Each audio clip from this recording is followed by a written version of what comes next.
Hello dear student, welcome to online class subject geography. हाँ तो बच्चों, हमारे 11th क्लास की दूसरी जो बुक है भारत का भौतिक पर्यावरण, उसमें हमारा 30वां चैप्टर चल रहा है। इसका नाम है अपवाह तंत्र। और अपवाह तंत्र में हम सिंधु नदी तंत्र की बात कर रहे हैं, और सिंधु नदी तंत्र में उसकी सहायक नदियों के बारे में हम बात कर रहे हैं।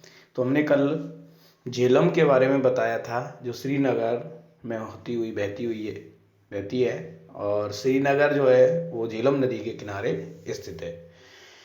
इसके बाद में हम बात करेंगे बच्चों चेनाब। चेनाब भी सिंधु नदी की सहायक नदी है, तो इसकी बात करेंगे। देखिए, चेनाब सिंधु की सबसे बड़ी सहायक नदी है। यह चंद्रा और भागा, दो सरिता, छोटी छोटी सरिताएं चंद्रा और भागा, उन दोनों के मिलने से बनती है। ये सरिताएं हिमाचल प्रदेश में केलांग के निकट तांडी में आपस में मिल जाती हैं, दोनों सरिताएं, इसलिए इसे चंद्रभागा, इसलिए इन दोनों मिल जाती हैं तो इसका नाम क्या है, चंद्रभागा के नाम से भी जाना जाता है। पाकिस्तान में प्रवेश करने से पहले यह नदी 1180 किलोमीटर भारत में बहती है।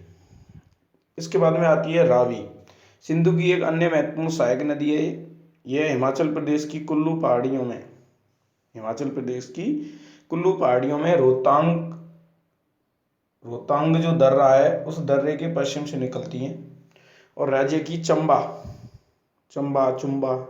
जो भी है, चंबा घाटी में बहती है। ये पाकिस्तान में प्रवेश करने और सराय सिंधु के निकट चेनाब नदी में मिलने से पहले यह नदी पीर पंजाल के दक्षिण पूर्वी भाग, पीर पंजाल श्रेणी है, उसके दक्षिणी पूर्वी भाग और धौलाधर, ये भी श्रेणी है, एक पर्वत श्रेणी, उसके बीच में प्रदेश में प्रवाहित होती है, बहती है। अगली नदी आती है ब्यास, सिंधु नदी की अन्य महत्वपूर्ण सहायक नदी है ये, जो समुद्र तल से 4000 मीटर की ऊंचाई पर, समुद्र सतह है उससे 4000 मीटर की ऊंचाई पर रोहतांग दर्रे के निकट ब्यास कुंड से निकलती है, इसलिए इसका नाम ब्यास नदी है। यह नदी कुल्लू घाटी से गुजरती है और धौलाधर श्रेणी में काती और कारगी नामक ये दो स्थान है, वहां पर महाखड्ड का निर्माण करती है, यानी बहुत बड़े बड़े गड्ढे या खड्डे। यह पंजाब के मैदान में प्रवेश करती है, जहां हरिके के पास सतलज नदी में जाकर के ये मिल जाती है, ब्यास नदी। इसके बाद में आती है बच्चों सतलज नदी। सतलज नदी जो है तिब्बत में 4555 मीटर की ऊंचाई पर मानसरोवर के निकट राक्षस ताल से निकलती है। मानसरोवर जो झील है तिब्बत में, उसके पास राक्षस ताल है, वहां से ये निकलती है, जहां इसे लॉन्ग चेन खम्बाव के नाम से जाना जाता है। तिब्बत में किस नाम से जाना जाता है, लॉन्ग चेन खम्बाव। भारत में प्रवेश करने से पहले यह लगभग 400 किलोमीटर तक सिंधु नदी के समानांतर बहती है, 400 किलोमीटर तक। और रोपड़ नाम का स्थान है, वहाँ पर एक महाखड्ड से निकलती है। यह हिमालय पर्वत श्रेणी में सिपकीला से बहती हुई पंजाब के मैदान में प्रवेश करती है। यह एक पूर्ववर्ती नदी है। क्या है? पूर्ववर्ती नदी है। यह एक अत्यंत महत्वपूर्ण सहायक नदी है, क्योंकि यह भाखड़ा नागल परियोजना के नहर तंत्र का पोषण करती है। भाखड़ा नागल जो परियोजना है उसमें जल सतलज नदी से ही आता है, इसलिए उसका पोषण करती है। ये तो हो गया बच्चों सिंधु नदी तंत्र। अब हम बात करेंगे गंगा नदी तंत्र की। देखिए, अपनी द्रोणी और सांस्कृतिक महत्व दोनों के दृष्टिकोणों से गंगा भारत की सबसे महत्वपूर्ण नदी है, अपनी द्रोणी से भी और सांस्कृतिक महत्व से भी। यह नदी उत्तराखंड राज्य के उत्तरकाशी जिले में गौमुख के निकट गंगोत्री हिमनद से 3900 मीटर की ऊंचाई से निकलती है।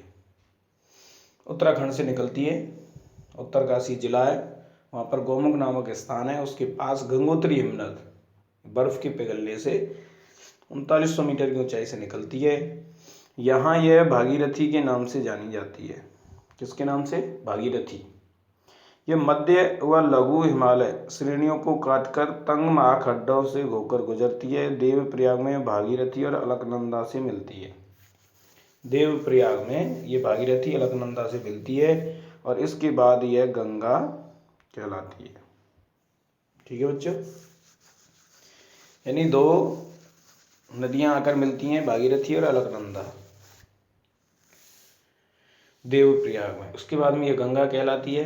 अलकनंदा नदी का स्रोत जो है वो बद्रीनाथ के ऊपर सतोपत हिमनद से है। ये अलकनंदा धौली और विष्णु गंगा धाराओं से मिलकर बनती है। अलकनंदा जो जोशी मठ या विष्णु प्रयाग में मिलती है। अलकनंदा की अन्य सहायक नदियां पिंडार है जो इससे कर्ण प्रयाग में मिलती है, जबकि मंदाकिनी या काली गंगा इसे रुद्रप्रयाग में मिलती है। ये अलकनंदा की छोटी छोटी सहायक नदियां हैं और अलकनंदा भागीरथी में जाकर के मिलती है और जब दोनों मिलकर के ये गंगा नदी कहलाती है। जैसे ही गंगा नदी हरिद्वार में मैदान में प्रवेश करती है, यहाँ से ये पहले दक्षिण की ओर चलती है, फिर दक्षिण पूर्व की ओर मुड़ जाती है और फिर पूर्व की ओर बहती है। अंत में यह दक्षिण मुखी होकर के दो जल वितरिकाओं धाराओं भागीरथी और हुगली में ये विभाजित हो जाती है। इस नदी की लंबाई 25 किलोमीटर है, 2525 किलोमीटर है, जो उत्तराखंड में 110 किलोमीटर बहती है। उत्तर प्रदेश में ये सबसे ज़्यादा बहती है 1450 किलोमीटर, बिहार में ये 445 किलोमीटर और पश्चिम बंगाल में 520 किलोमीटर मार्ग तय करती है। गंगा द्रोणी केवल भारत में लगभग 8.6 लाख वर्ग किलोमीटर क्षेत्र में फैली हुई है। ये भारत का सबसे बड़ा अववाह तंत्र है, भारत का सबसे बड़ा अववाह तंत्र गंगा नदी तंत्र, जिससे उत्तर में हिमालय से निकलने वाली 12मासी और अनित्यवाही नदियां और दक्षिण में प्रायद्वीपीय से निकलने वाली अनित्यवाही नदियां शामिल हैं। पूरी छोटी छोटी बहुत सारी नदियां इसमें आकर के मिल जाती हैं। सोन इसके दाहिने किनारे पर मिलने वाली प्रमुख सहायक नदी है। बाएं तट पर मिलने वाली महत्वपूर्ण सहायक नदियों में रामगंगा, गोमती, घाघरा, गंडक, कोसी, महानंदा आदि हैं। सागर द्वीप के निकट यह नदी अंततः बंगाल की खाड़ी में जाकर के मिलती है। इसके बाद देखिए बच्चों आगे, यमुना गंगा की सबसे पश्चिमी और सबसे लंबी सहायक नदी है यमुना। इसका स्रोत जो है वो यमुनोत्री हिमनद से माना जाता है, जो हिमालय में बंदरपूंछ श्रेणी की पश्चिमी ढाल पर 6316 मीटर ऊंचाई पर स्थित है। प्रयाग यानी इलाहाबाद में इसका गंगा से संगम होता है, यानी ये इलाहाबाद में गंगा नदी से मिल जाती है यमुना नदी। प्रायद्वीपीय पठार से निकलने वाली नदियों में चंबल, सिंध, बेतवा, केन इसके दाहिने तट पर मिलती हैं, जबकि हिंडन, रिंग, सेंगर, वरुणा आदि नदियां इसके बाएं तट पर मिलती हैं। किसके पर?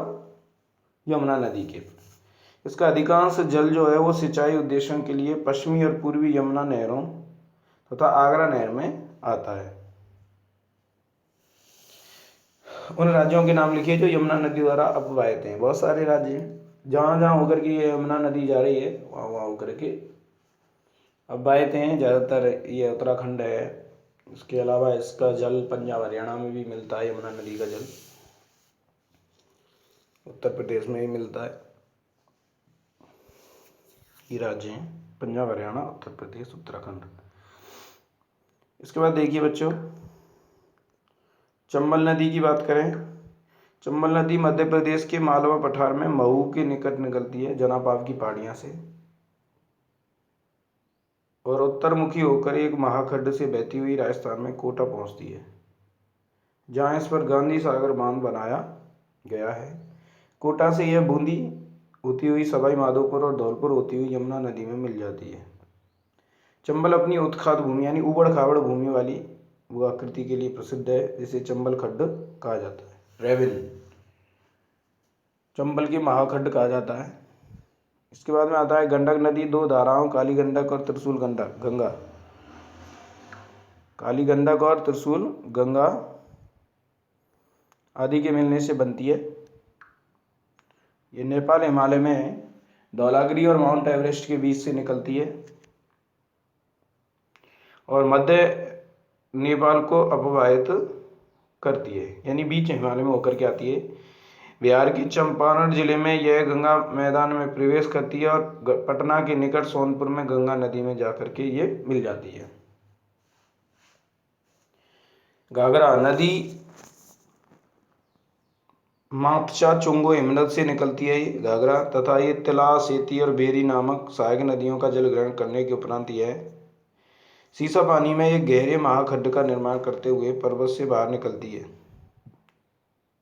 शारदा नदी काली या काली गंगा कहते हैं इसे, मैदान में मिलती है और अंततः छपरा में यह गंगा नदी में विलीन हो जाती है। इसके बाद में कोसी नदी आती है, ये गंगा की सहायक नदियां हैं बच्चों। कोसी जो नदी है वो एक पूर्ववर्ती नदी है जो पहले से बहती है, जिसका स्रोत तिब्बत में माउंट एवरेस्ट के उत्तर में है जो नेपाल में है, जहाँ से इसकी मुख्य धारा अरुण निकलती है। नेपाल में मध्य हिमालय को पार करने के बाद इसमें पश्चिम में सोन कोसी और पूर्व से तुमुर कोसी मिलती हैं। अरुण नदी से मिलकर यह सप्त कोसी बनाती है। इसे बिहार का शोक कहते हैं बच्चों, कोसी नदी को। इसके बाद में आता है रामगंगा नदी, गैरसैंण के निकट गढ़वाल की पहाड़ियों से निकलने वाली अपेक्षाकृत छोटी नदी है। शिवालिक को पार करने के बाद यह अपना मार्ग दक्षिण पश्चिम दिशा की ओर बनाती है और उत्तर प्रदेश में नजीबाबाद के निकट मैदान में प्रवेश करती है। अंत में ये कन्नौज के निकट यह गंगा नदी में मिल जाती है। इसके बाद में छोटा नागपुर पठार के पूर्वी किनारे पर दामोदर नदी बहती है और भ्रंश घाटी में होती हुई हुगली नदी में गिरती है जो पश्चिम बंगाल में बहती है। बराकर इसकी एक मुख्य सहायक नदी है हुगली नदी की। कभी बंगाल का शोक कही जाने वाली इस नदी को दामोदर घाटी कॉर्पोरेशन नामक एक बहुउद्देशीय परियोजना ने बस में कर लिया है। ये पहले बंगाल का शोक कहलाती थी दामोदर नदी, क्योंकि इसी नदी के कारण ज़्यादातर पश्चिम बंगाल में बहुत ज़्यादा बाढ़ें आती थी, जिससे जान माल का नुकसान होता था, इसलिए इसे पश्चिम बंगाल का शोक कहते थे। लेकिन दामोदर घाटी कॉर्पोरेशन नामक एक बहुउद्देशीय परियोजना यानी बांध वगैरह बना दिया गया है, विद्युत परियोजना बना दी गई है। इससे क्या है, इसके पानी को कंट्रोल कर लिया गया है, ज़्यादा फैलता नहीं है या बाढ़ नहीं आती है।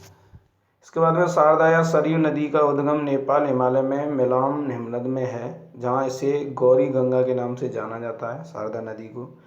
यह भारत नेपाल सीमा के साथ बहती हुई, जहाँ इसे काली या चाय कहा जाता है, घाघरा नदी में मिल जाती है। इसके बाद में गंगा नदी की एक अन्य महत्वपूर्ण सहायक नदी महानंदा है, जो दार्जिलिंग पहाड़ी यानी पश्चिम बंगाल से निकलती है और यह नदी पश्चिम बंगाल में गंगा के बाएं तट पर मिलने वाली अंतिम सहायक नदी होती है, महानंदा। इसके बाद हम बच्चों देख सकते हैं गंगा के दक्षिण तट पर सोन एक बड़ी सहायक नदी है जो अमरकंटक पहाड़ से निकलती है। पठार के उत्तरी किनारे पर जलप्रपातों की श्रृंखला बनाती हुई यह नदी पटना में पश्चिम में आरा के पास गंगा नदी में विलीन हो जाती है। अब आता है बच्चों ब्रह्मपुत्र नदी तंत्र, इसको हम कल पढ़ेंगे। ब्रह्मपुत्र नदी तंत्र को आज के लिए काफ़ी है। धन्यवाद।